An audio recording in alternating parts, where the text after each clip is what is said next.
gartan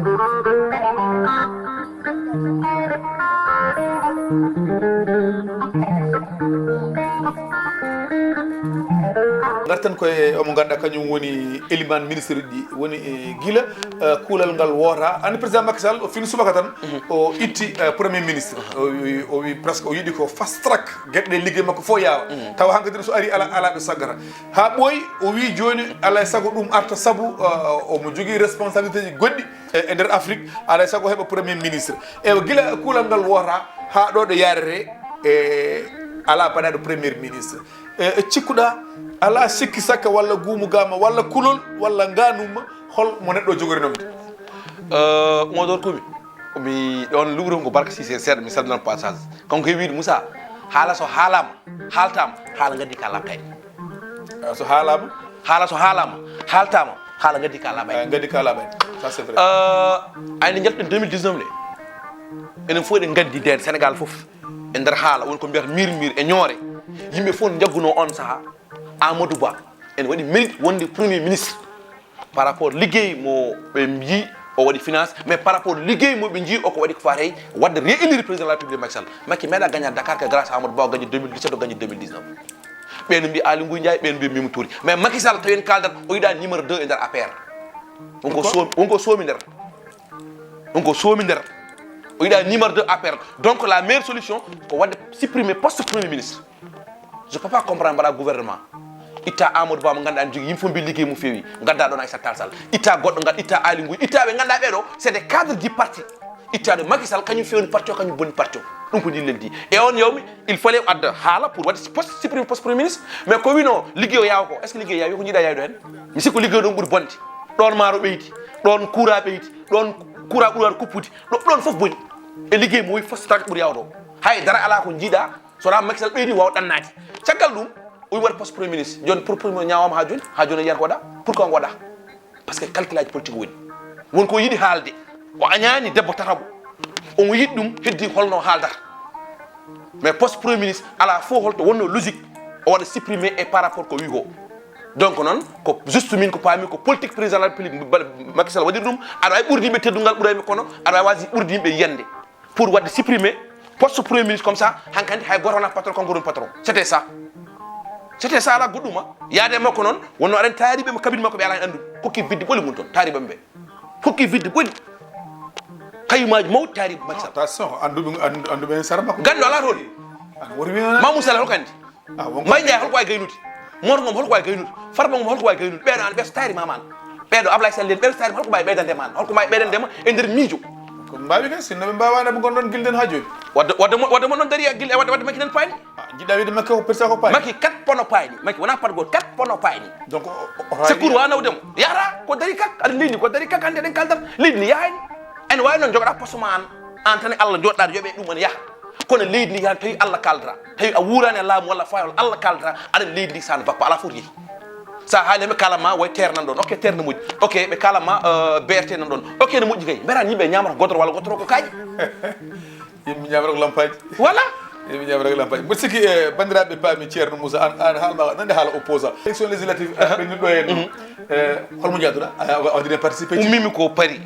garmi uniquement wadde démissionné APR e wallude Yewwi Askan sans de les connaître mais par rapport leur projet par rapport et de Macky Sall wawi fourni bon pourquoi Yewwi Askan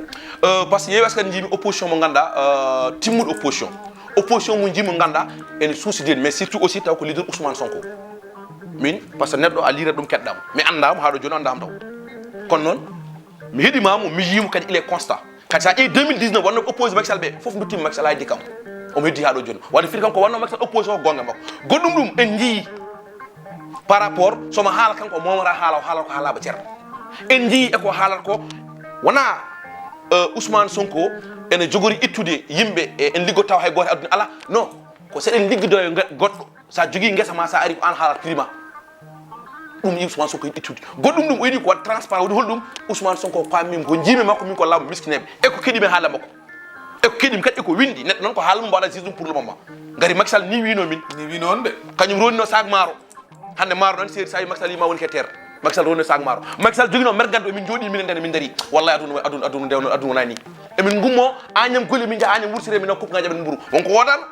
kono min tawa ɗum alhamdulillah bil alamin non ko neɗɗo toyi kumni ko fof wonko wawa hullude personne min tawa fof nde haydara woodani nde wiya wonata wonta min mbi ko wonat nde wiya moƴƴata mbi ko moƴƴat nde wiya hoto ndewe kaari ko ɗum kaari ko min mbi ala o ko neɗɗo Allah ɓola ñalal ɗum koye nokka jaabi ballam joni an hol résultat ma e élection législative non résultat mo ganduɗa Oumar vraiment aɗa andi pular wima amane gonɗa gawlo Sonko kadi non mi wona gawlo Sonko min ko non min ko leydi ni en fait leydi ni tiiɗimi mais surtout koni ɗo furtoro sa mimi furtana mema résultat ma holɗum résultat holko dañi aɗa andi mo piyanoɗa gara piya ɗum sa watti wiide ha mema ham ƴeewa wonko change waji fuɗɗi mulde 125 voix Macky Sall daño en 2017 hikka en garti Macky Sall fof dañ 82 hay 82 o waji min waɗi guyka en waɗi guyka kay ene wujja très bien m'explique ma mais comment min exemple Agnam to commiɗo carte d'identité so tellima so ari au lieu so carte d'identité ari adde woppe superfecture kala poɗɗo arana mais ala ko farba gom heɓat kayitaji so heeɓi paaɗi goli o totta yimma ko wonɓe goli paaɗi coɗe yimma ko wonɓe coɗe paaɗi siwol ko noon kala mo wondere makko heɓata kartal ɗum ko min wima noon accusation gonɗa non ɗum so jomum yini portan plainte janggo mbeɗa pari norade hen te jomum kadi yaw patam par ce que bindo kom jawo comme ça mi waɗa anil biyam min ñawta donc waɗi ko wujja neɗɗo sone fonno wodde haɗama wodde ko guyka ɗum ko goho ɗiɗɗi à 82 annene Macky Sall dañi ɗum Sénégal e dokkima 83 opposition peu importe est ce que ga hen en jino Pape Diop kañum Sénégal e lamminimo o fayiti Macky Sall e yimɓe ɓen mbiya ko jamfiɗo Sénégal naɓe non o jamfi ko hoore makko min noon nanguirmi hunde Bamba Fall o ɓuuri Bamba Fall ayi ko halanno ayi fiya ko bongal ona ayi Idriss Seck ko atte Macky Sall faade joni ko Thiesnaɓe ko tikkanmi ha joni ko feere wadde neɗɗo aɗa wawi artude ma taw artidani hande Sénégal itti décision wiide Macky Sall Allah jarama ko pulaar wi ko noon gutanɗomo so yiiɓi fi yaɓɓi heblo so yim ko barowo sa waranima ko barowo Macky Sall noon bisimilla min de 2024 waɗɗani 16 mois heddi so jaaɓi o yara no yooɗi so salima o yara no yoɗani yoɗa honɗum o fiye guili premier tour hay deuxième tour yata Abdoulaye dañi deuxième tour Macky hay deuxième tour so waɗi kanjam troisième mandat te kala ballowo muɗum sa ƴeewi ko jogui poste so yami ni wiye e leydi ndi so hol wiide leydi ndi ko jaam sohli leydi ndi ko jaam mais an leydi wawi jogade jaam taw yimɓe ñamani jarani leydi wawi jogade jaam yimɓe ngala to mbaɗi leydi wawi jogade jaam yimɓe ngala safri mais an kay bone ɓuurani ɗon so yami wiye gaz et pétrole mais gaz et pétrole Macky Sall dotta ɗum ɗo par ɗum mais sénégalais wona Macky Sall gonno sénégal APR seɓe kooli koye mabɓe yo gembu goɗɗo wona kanko tan goto woni toon wadde noon gaz o e pétrole o ko caggal makko Macky Sall jeeyi par ce que o jahowo manda makko gasi goɗɗo ara waɗa ɗum géré so fewni min ballodiri mum so bonni min mbaɗ ɗum sanction ya leydi ndi hay goto bonnata hay goto wa bonni leydi ndi duwaw Cheikh Oumar gonɗo ɗo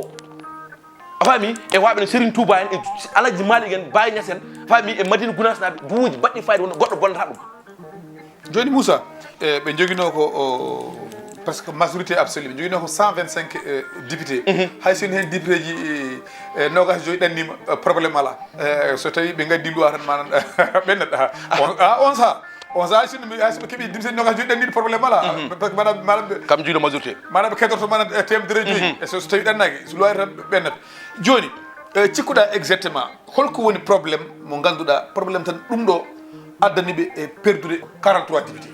tan imma tan 125 directement tan 82 cikkuɗa holko woni probléme majeur e pouvoir gonga woni probléme il y a deux problèmes comme waɗen probléme goto kanko Macky Sall président de la république kanko responsable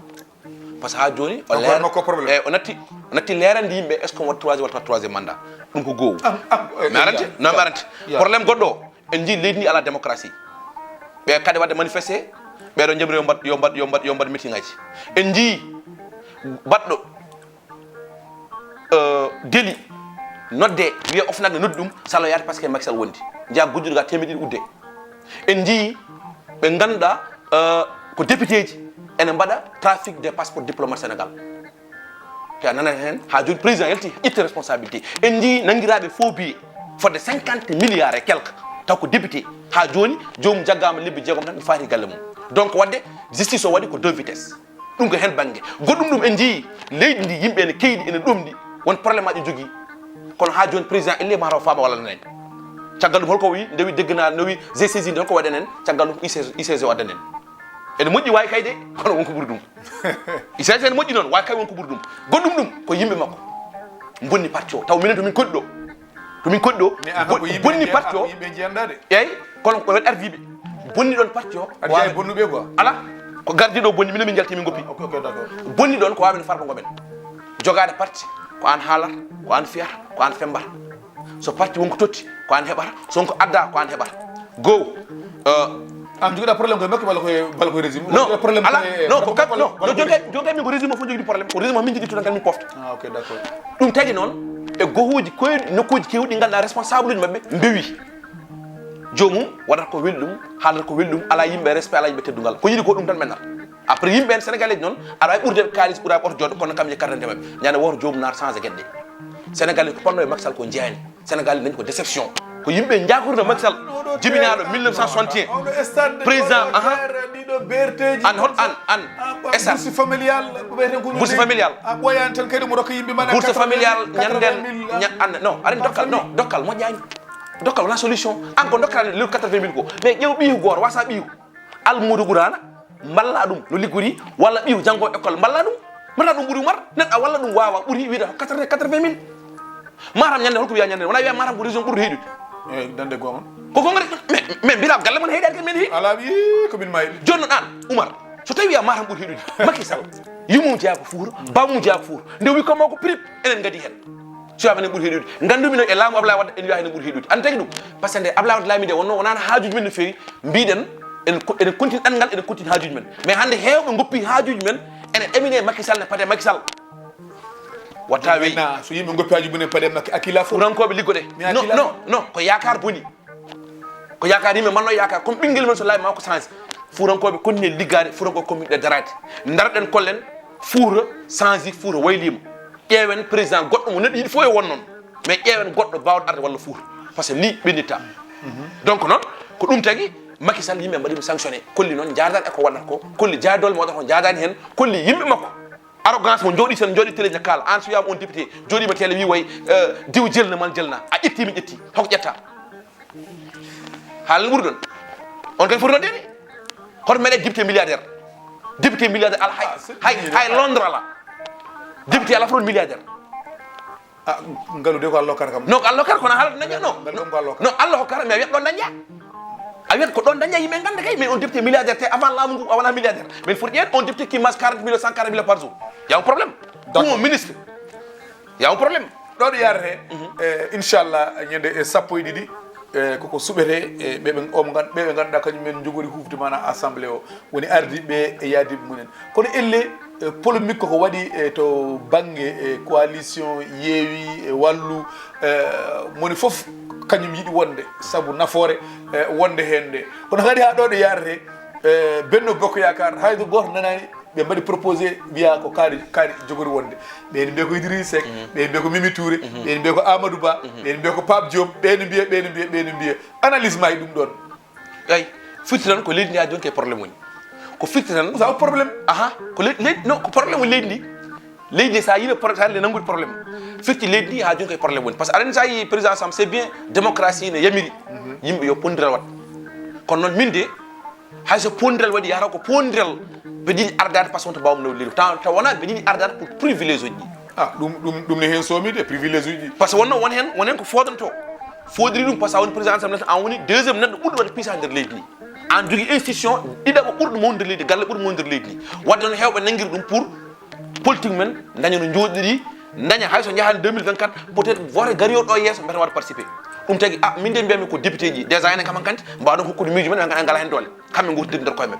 woni opposition woni pouvoir kam président ala toon antawi ala toon par ce que kala mbaɗa toon joni ko Macky Sall ko weeli Macky o ɗum waɗata ko metti Macky o ɗum woppata opposition noon ne jogui kadi opposition ɓe ganduɗa vraiment ils sont là pour le pays mais jogui wonɓe ɗon kadi uniquement gonɗo là pour leur parti c'est important wonan leydi wonan parti mo wona gotum min de kala neɗɗo mo ganduɗa ummide yaade koye leydi ni min de jogui soutien ma jogui duwawma kala gumminta ko hoore ma jahanta ala soutien ma ala hayso huuɗanima kam hokkatama soutien mo hokkatama duwaw ɗum weeɓani andude noon sinno sagam noon min sinno sagam asano proposé opposition o wonata heɓa leydi ndi no heɓa assemblée o te so tawi min waɗatno dokkami ɗum ko Barthélémy Dias min personnellement min ɗum dokka ɗum Barthélémy Dias très bien par exemple ko Barthélémy Dias par ce que ko mbiyata ko calɗa mbabba foof jabba mbabba reɓɓiɗe mawɗo noppi